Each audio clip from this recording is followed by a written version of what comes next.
All opinions expressed on any program are those of the producer and are persons appearing on the program and do not necessarily reflect the views and opinions of DCTV. All producers and guests appearing on programs provide information and opinions based on information they consider to be reliable. DCTV does not affirm the completeness and accuracy. All DCTV members agree to adhere to DCTV's Statement of Compliance and are participants in a community medium forum where they're exercising their freedom of speech.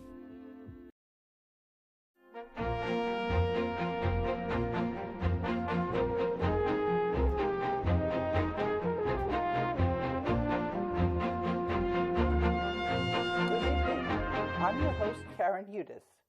Welcome to the series on the network of global corporate control. Today's segment is pre-recorded and is called My Story as a Whistleblower, thanks to DCTV and to Carmen Stanley, Project Director. My special thanks to Maurice Jackson, Studio Director, and Cruchet Starnes, Audio and Teleprompter, as they've been helping me tell my story today as we shoot 3 segments during the winter break. This excerpt from a film about Bernie Madoff gives a good summary also of my whistleblowing.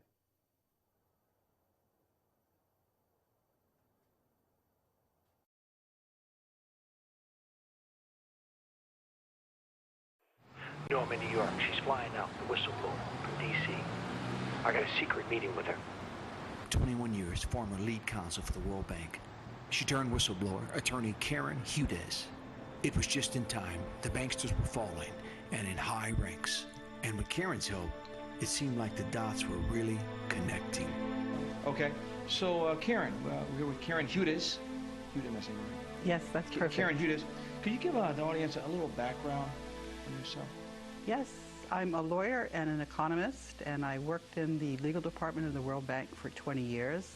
I did what a lawyer inside a bank is supposed to do, which is when the financial information was getting fiddled, I reported it up the corporate ladder. I went to the audit committee. When that didn't work, I went to the U.S. Treasury Department.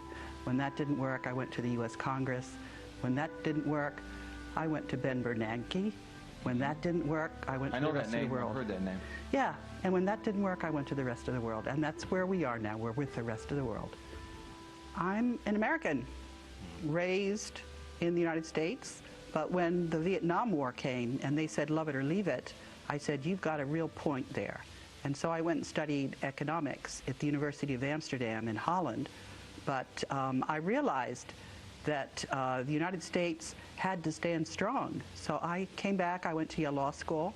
I went to a law firm that was doing some business on Wall Street. It turned out that that was the law firm where Wild Bill Donovan, who created the OSS. Now, I didn't know that. That was actually the only job offer I had at the end of law school. So I went there, and then after that, I went and worked at the U.S. Export-Import Bank. And then after that, I went to the World Bank, and I was there for 21 years. Before I went to the World Bank, there was a Dutch lawyer named Aaron Broches, and he had been the longest-serving general counsel at the World Bank. But he was also there when the World Bank and the International Monetary Fund were created. And he told me that that organization went to hell in a handbasket when Robert McNamara became the president of the World Bank in 1968. That's when things started getting really corrupt. And I just did my job as a lawyer. And I started working together with other whistleblowers inside the World Bank. I went to the U.S. Congress, and that's when Senator Lugar wrote 3 letters to the World Bank saying, don't fire this lady. And of course, they fired me. So I went to Nancy Pelosi, and Nancy Pelosi asked my congressman to get involved. He wrote a letter to the World Bank. In the meantime, the 3 senators asked for the U.S. Government Accountability Office to do an audit, Senator Lugar, Leahy, and Bai, and the World Bank couldn't be bothered to answer that audit. So I went to the UK Serious Fraud Office. They called up the Securities and Exchange Commission. But don't forget, if the Securities and Exchange Commission is in the hip pocket of these banksters, they're not going to be bothered to answer the Serious Fraud Office. So I then went to the UK Parliament together with another World Bank whistleblower, and that was when the power transition model started predicting with 90 to 95% likelihood that humanity was going to work together and nip this corruption in the bud, and that's exactly what's going on. We've got a coalition going. By the way, when Jacek Kugler is the political scientist who came to me in 2004 and told me about this game theory model. And at that point, he didn't think we were going to pull it off. But he told me, he said we had 5 years to prevent a nuclear war in the Middle East. And guess what? That was Syria. We did prevent a nuclear war in the Middle East. Well, the secret is that there is a cover-up of corruption. And John F. Kennedy knew about that corruption, and he solved the problem for the United States. He signed something called the Green Hilton Agreement, Hilton as in Hilton Hotel. 10 days later, he was dead. And in the meantime, the money that he set aside for the United States, that's sitting there and waiting for us. And the man who has the signature authority over that gold, it's 170,000. Simply reading the teleprompter, let me tell you why my story is important to you. I'm the lawyer for the wealth of the world that was deposited at the World Bank at the end of World War II. The banking cartel, which has hacked into my PC, deleted this point, so I'll make it as clear as I can now. When José Rizal and his lawyer Ferdinand Marcos deposited the wealth of the world and created the World Bank and International Monetary Fund, they kept it secret that this is what they were doing in order to make sure that the crooks, the villain of our story, that is, the banking cartel and the Black Nobility that has been mistreating most of us since 9200 BC, would lose any claim to the world's wealth.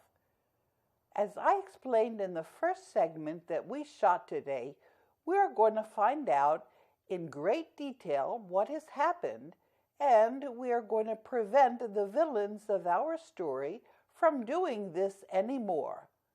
But the Black Nobility has to be under an amnesty that protects everyone on Earth in order for us to survive and not to go extinct. I've been telling followers my story here on DCTV. In 3 of the segments, I followed storytelling rules, and I'll give links to those segments in the teleprompter. I'm going to break one of the storytelling rules by ending the story that I'm telling today right in the middle. One milestone that I'm working on is my admittance to the World Bank. I had a long talk with the World Bank's Human Resources Department on December 10th, and the reference number is 314-77429. I have a meeting scheduled on the 13th of December. At the end of the teleprompter, I'm going to tell you what my previous correspondence with HR was, and in a little while, I'm going to tell you about my conversation. I want to remind you where things were in August. The people at the World Bank are required to respond to my request for admission and to restore my security badge. The banking cartel doesn't run the World Bank and the International Monetary Fund. They do not administer the world's wealth either. The Supreme Court of the United States is trying to bamboozle everyone. I went to the World Bank on the 16th of August, and people at the World Bank must respond to my request for admission.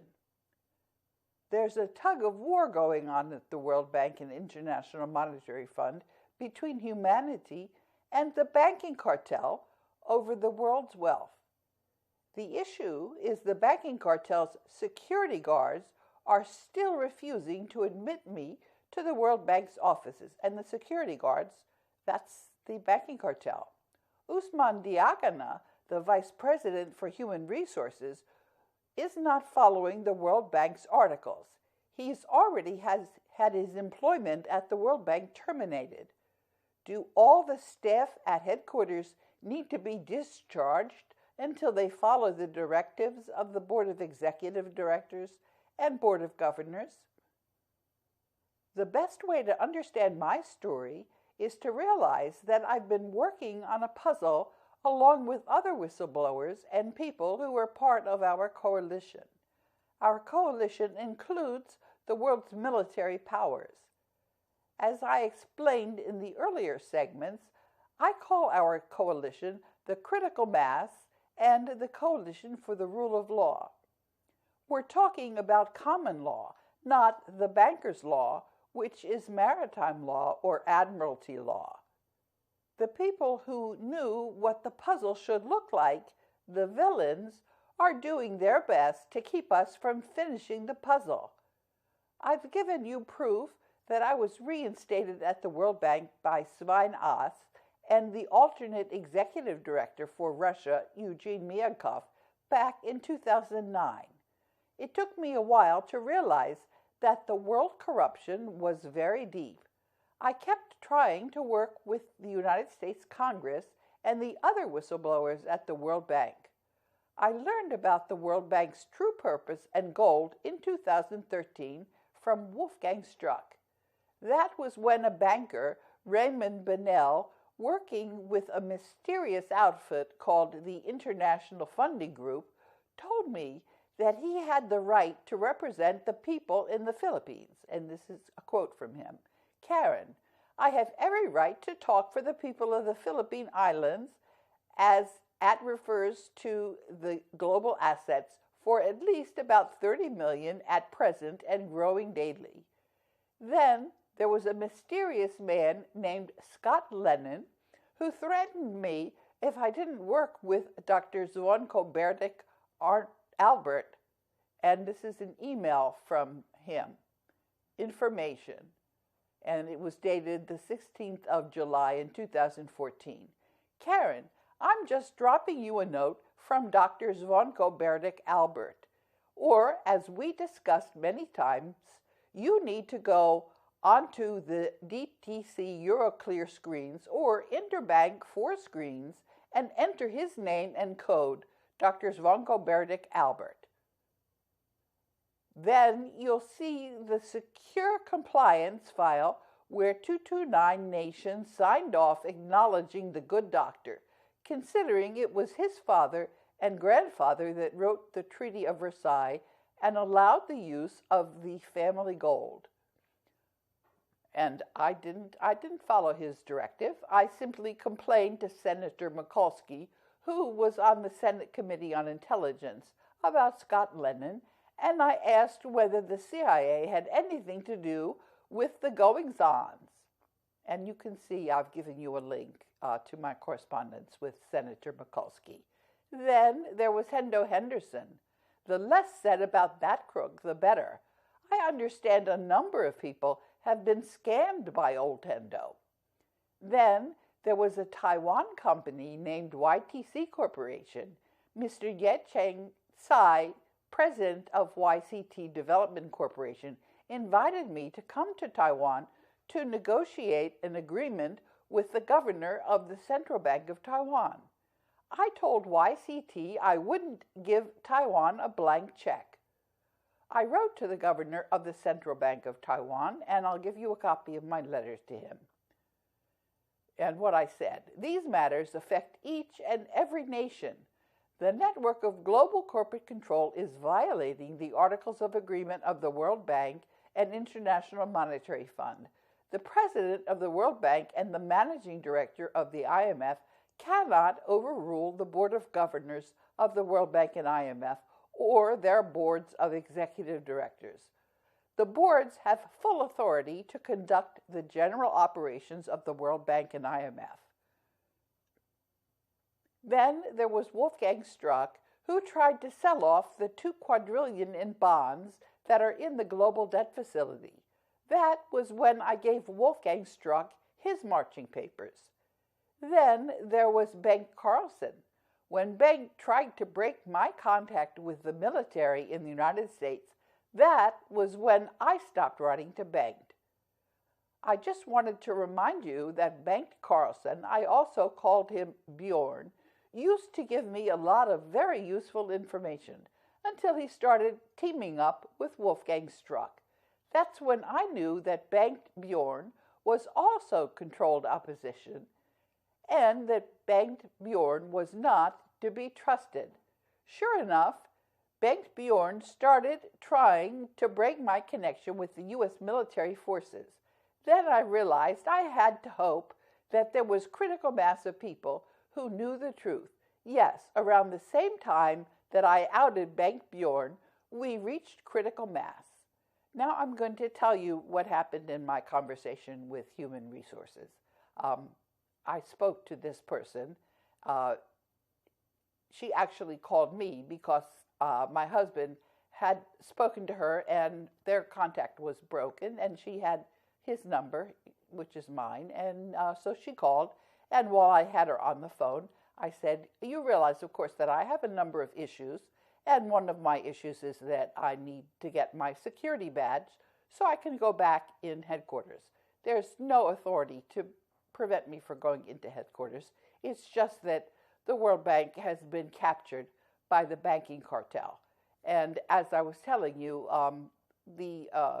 Jim Kim and Christine Lagarde, they don't run the place. It's actually the boards that run the place. That's very clear from the articles. And so at a certain point when Christine Lagarde signed an agreement to give up humanity's assets, that's when I fired her. I fired her on behalf of all the countries that belong to the World Bank and IMF. And you can see the correspondence, and I've also said to all of the countries that if they disagree with anything that I say on their behalf, because I'm speaking for them, they're to go on record in writing. I made this agreement when I was in Peru at the annual meetings in Peru in 2015. I got in there because at that point I did have a security badge, and they couldn't check to see whether it was activated or not. So they let me in, and I stayed there for about 5 or 6 hours. And that also gives you an indicator that I'm welcome in there, because it was only after 5 hours, and I had spoken to about 20 different delegations, that somebody called the security guards, and that's when I was asked to leave. But I didn't leave Peru. I stayed there, and I actually got an invitation to a garden party, and that's when I started speaking to the police in Peru. And I said, if you're interested in getting back any of the Inca gold, then I'm the person you need to deal with. And it was a very cordial discussion that I had. There are people that are beginning to get what it is that I'm saying, because I'm trying to be respectful, and that means that I don't overstep my bounds. That means that when I'm asking you questions that you need to give me feedback on. The thing that I asked in the previous segment, I'm going to repeat again here, and that is that as far as I'm concerned, the only thing that's going to happen in the global currency reset until humanity has decentralized and can take decisions for themselves, the only thing that's going to happen is just the strict transfer of gold to the mints in the country, and then to make sure that the gold doesn't go missing, to account for it, and to exchange the paper currencies that the banking cartel issues for gold.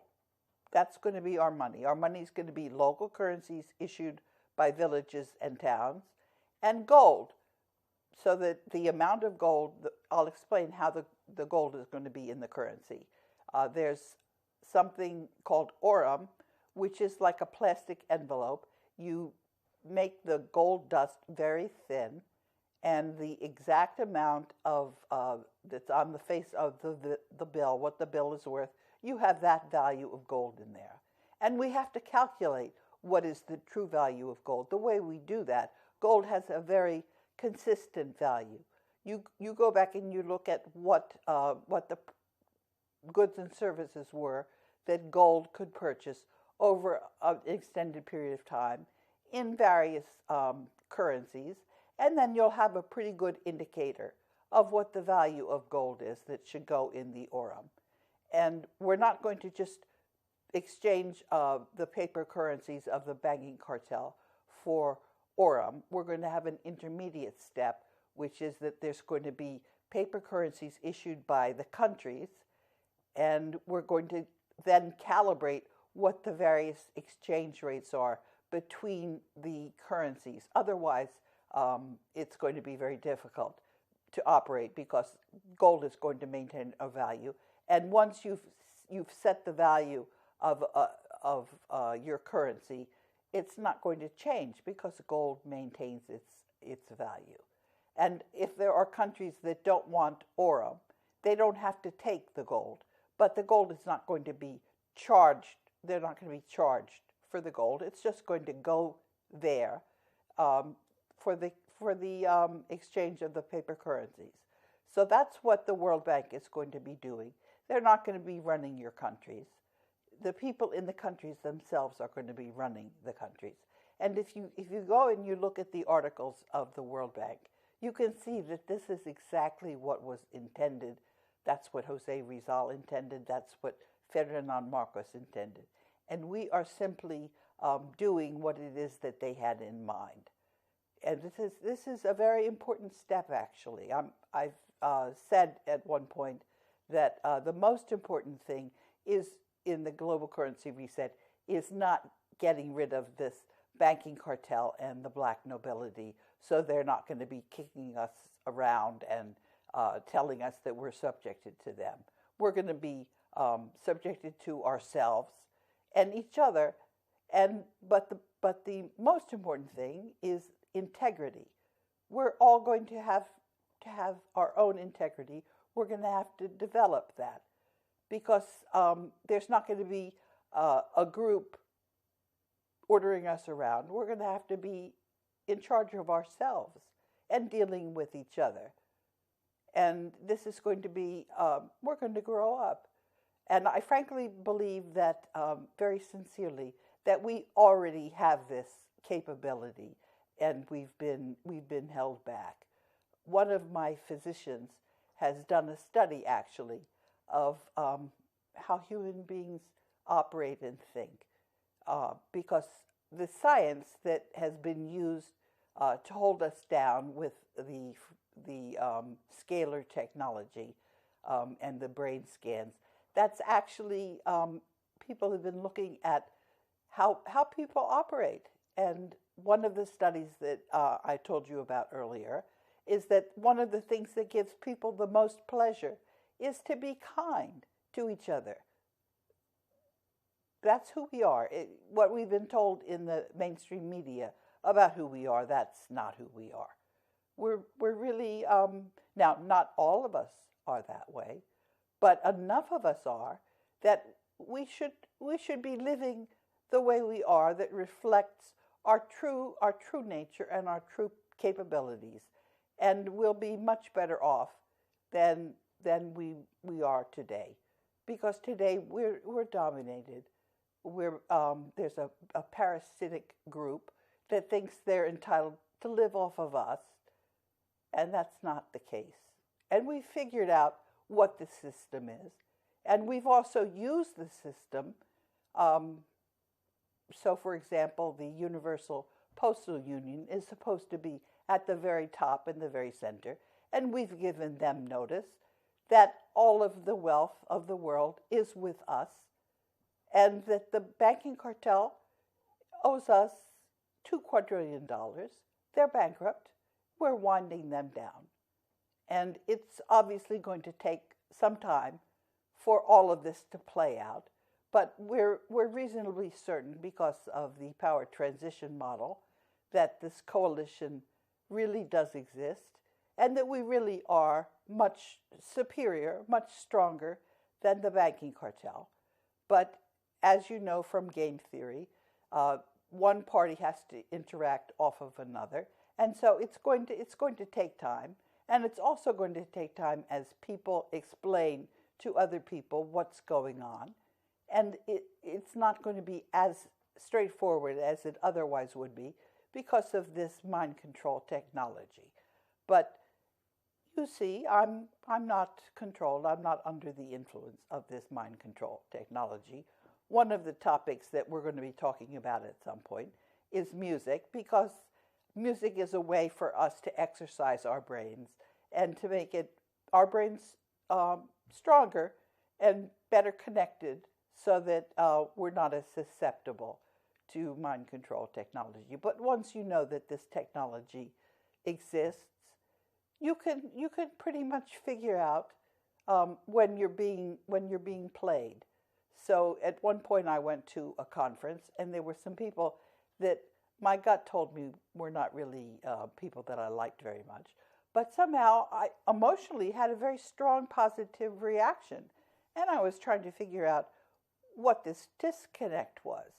And that's when I realized, well, somebody wanted me to like these people. And once you realize that there's a disconnect and you can figure it out, you do the exact opposite. That's also what happened at one point when I was sending letters to all of the countries that were members of the World Bank.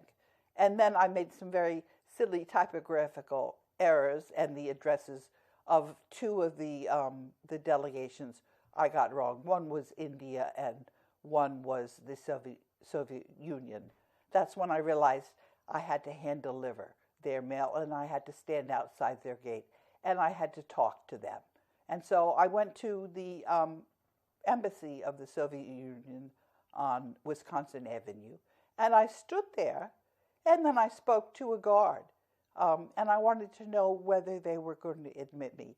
And Russia is actually a very special country because they lost 25 million people. That's a very large number to lose in World War II. That was the whole purpose of World War II. So it's not so easy to keep the Russians down, even with mind control. But when I worked in the World Bank, which I did for 20 years, I got to know some countries pretty well. And I'm now being told to wind down. This means that we, humanity, are now in a reality where we control the world's wealth. There's nothing that the banking cartel can do to regain the world's wealth. The real challenge now is for those of us who know what reality is to keep the people who are still duped by the banking cartel from destabilizing things.